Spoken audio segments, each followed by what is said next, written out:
Friends, मैं हूं निशा। और फ्रेंड्स, आप दुनिया में कहीं पे भी खा लें, लेकिन जो माँ के हाथ का बना हुआ खाना होता है उसकी तो बात ही अलग होती है। तो इस मदर डे को स्पेशल बनाने के लिए मेरे साथ है मेरी सासू माँ, और वो आज हमें सिखाएंगी गुलाब जामुन बनाना। तो अब आप सोच रहे हो कि गुलाब जामुन ही क्यों? तो ट्रस्ट मी दोस्तों, जब से मैंने इनके हाथ के बने हुए गुलाब जामुन खाए हैं, एक तो वो मेरे फेवरेट हो गए, और दूसरा मैंने कहीं के भी गुलाब जामुन खाए हैं तो उनका इन गुलाब जामुन से कोई मुकाबला ही नहीं। क्योंकि एक तो ये बहुत सॉफ्ट होते हैं और दूसरा ये मलाई की तरह बिल्कुल मुंह में घुल जाते हैं। तो आज की पूरी रेसिपी मेरी मम्मी बनाएंगी, तो चलिए स्टार्ट करते हैं इस रेसिपी के साथ। तो मम्मी, इसके लिए हमें सबसे पहले क्या करना होगा? तो मैंने लिया है 150 ग्राम खोया। तो इस खोए को हमने घर पे ही बनाया है, और अगर आप इस खोए की पूरी रेसिपी को देखना चाहते हैं तो ऊपर जो लिंक आ रहा है आप उसे क्लिक करके वीडियो को देख सकते हैं। तो मम्मी, हमने यहाँ पे जो ये खोया लिया है, घर का ही क्यों लिया है? बाजार का भी हम ले सकते हैं क्या? घर का खोए में चिकनाहट ज्यादा रहती है, बाजार का है वो सूखा रहता है, इसलिए सूखा रहने से वो चिपकता है। अच्छा। और उसको तलते हैं तो उसमें गांठ बन जाती है। इसमें चिकनाहट ज्यादा रहती है, इसकी वजह से ये अंदर और बाहर सब जगह एक सा सिकता है। तो जो सॉफ्टनेस है वो घर के बनाए हुए खोए की वजह से ज्यादा अच्छा आती है। आता है। अब मैं इसमें डालूंगी 2 बड़े चम्मच सूजी और 2 बड़े चम्मच मैदा।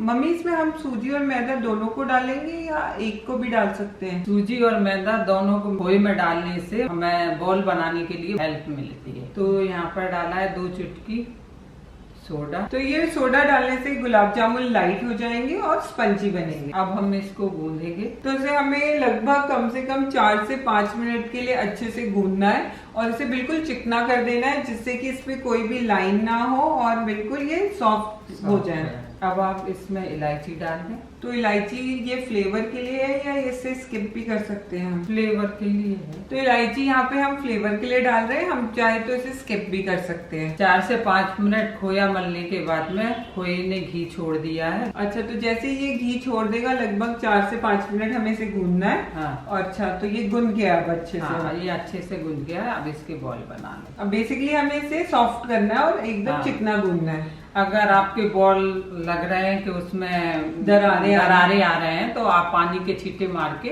फिर से थोड़ा सा और गूंद के और उसके फिर बॉल बना लें। तो यहाँ पे हमारा मावा अच्छे से गूंद गया। तो आपको जितने बड़े साइज का गुलाब जामुन चाहिए आप उसकी बॉल बना लें। तो हम मीडियम बॉल बनाएंगे, ना छोटी ना ज्यादा बड़ी।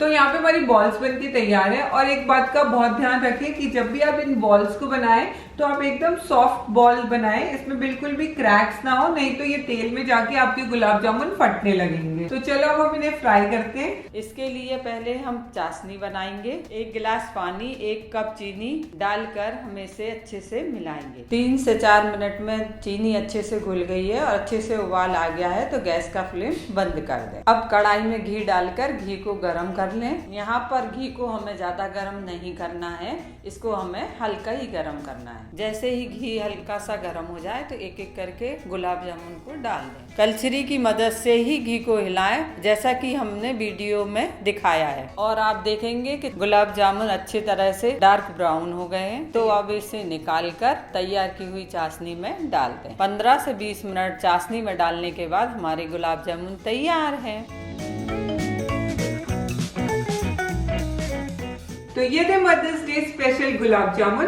इस मदर्स डे पे आप भी बड़े प्यार से इन गुलाब जामुन को बनाएं और अपनी मम्मी को खिलाएं, और मुझे कमेंट्स करके भी जरूर बताएं कि आपने ये मदर्स डे कैसे मनाया। और अगर आपको ये रेसिपी पसंद आए तो इसे ज्यादा से ज्यादा लाइक करें, शेयर करें, और नीचे रेड बटन को क्लिक करके मेरे चैनल को सब्सक्राइब जरूर करें। तो मैं मिलती हूँ अपनी नेक्स्ट रेसिपी में, तब तक के लिए बाय बाय।